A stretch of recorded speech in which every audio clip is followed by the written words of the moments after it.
Bismillahirrahmanirrahim. Nahmaduhu wa nusalli ala rasulihil karim wa ala abdihil masihil ma'ud. Assalamualaikum warahmatullahi wabarakatuh.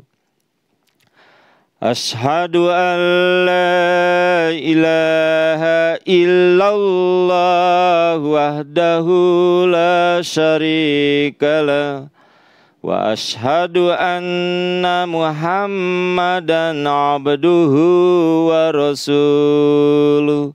Amma ba'du. Pada hari Kamis ini, tanggal 6 Mei 2021, saya akan menyampaikan hikmah puasa Ramadan.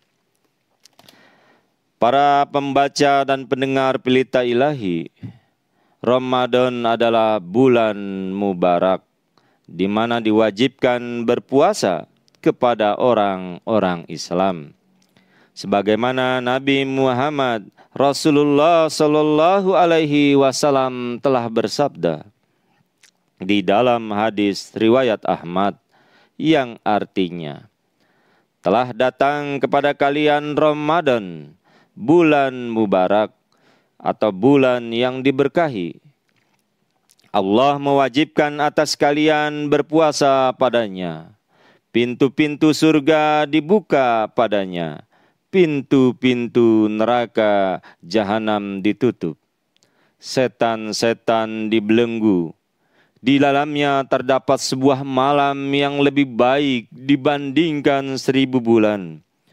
Siapa yang dihalangi dari kebaikannya, maka sungguh ia telah terhalangi.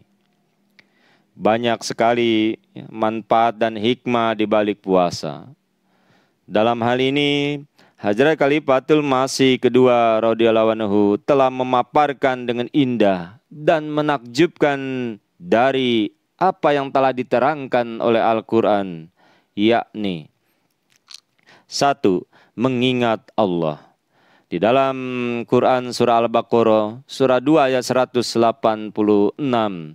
dikatakan artinya, supaya kamu mengagungkan Allah karena Dia telah memberi petunjuk kepadamu.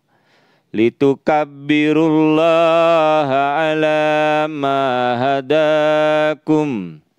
Maksudnya, salah satu manfaat puasa adalah pasti dapat mengingat Allah Ta'ala di hari-hari tersebut.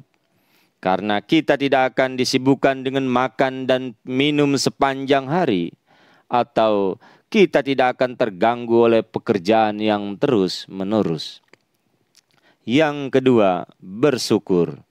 Di dalam Quran surah Al-Baqarah surah 2 ayat 186 dengan basmalah dikatakan agar kamu bersyukur.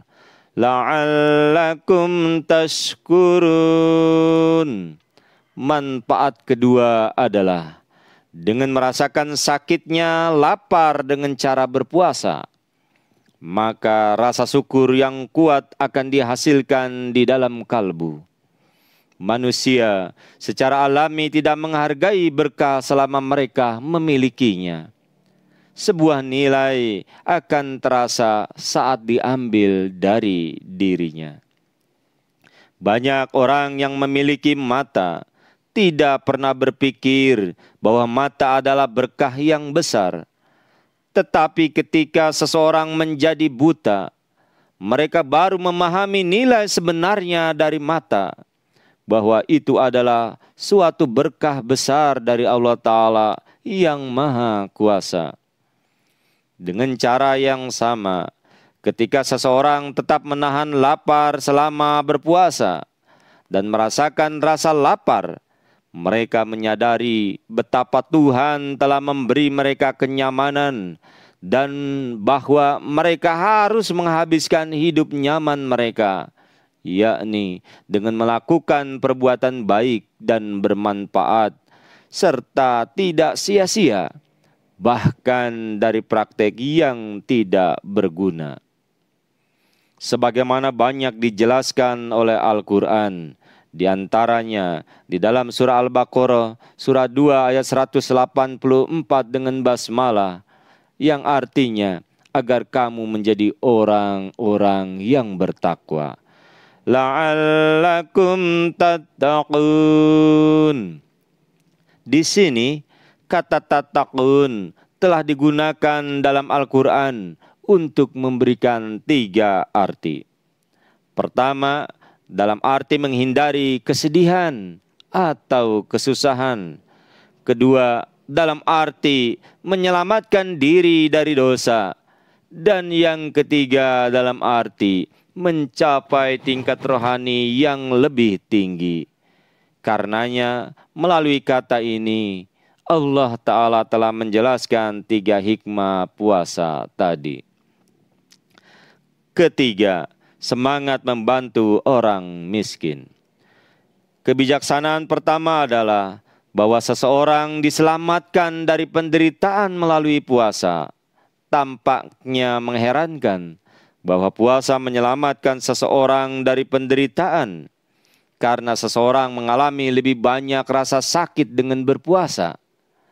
Namun ketahuilah, ketika merenungkan fakta ini, kita mengetahui bahwa puasa sebenarnya mengajarkan seseorang 2 pelajaran yang melindunginya secara menyeluruh. Pelajaran pertama adalah bahwa orang kaya yang makan makanan terbaik sepanjang tahun, bahkan tidak menyadari penderitaan saudara-saudaranya yang malang, yang mengalami kelaparan.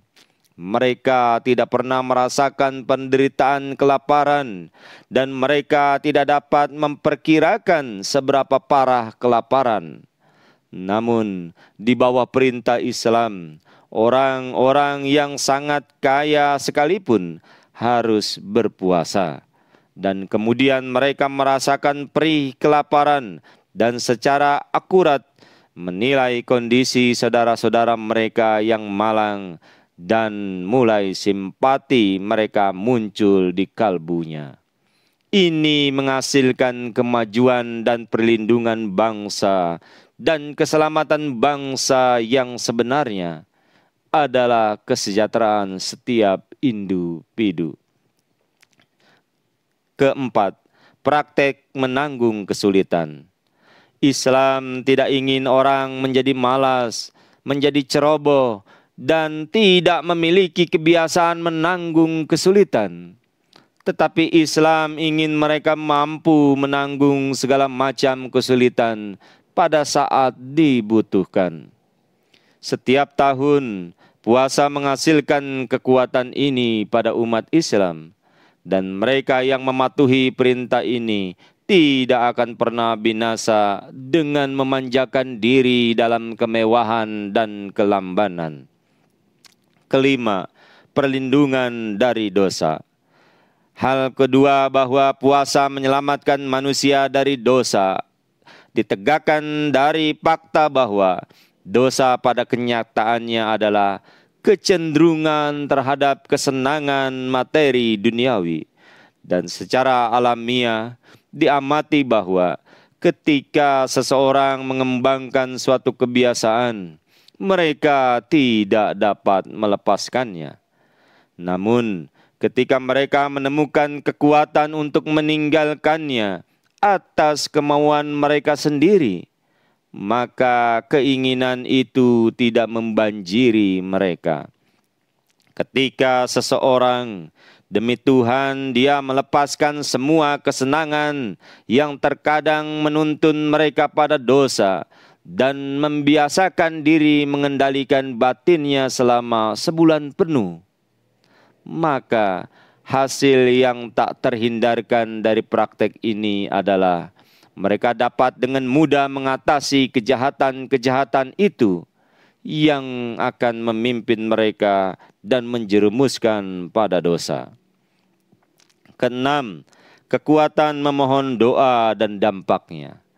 Puasa membantu membangun kesolehan sedemikian rupa, sehingga pada hari-hari Ramadan, karena seseorang harus bangun di malam hari untuk makan, mereka mendapat kesempatan untuk melakukan lebih banyak ibadah dan lebih banyak berdoa.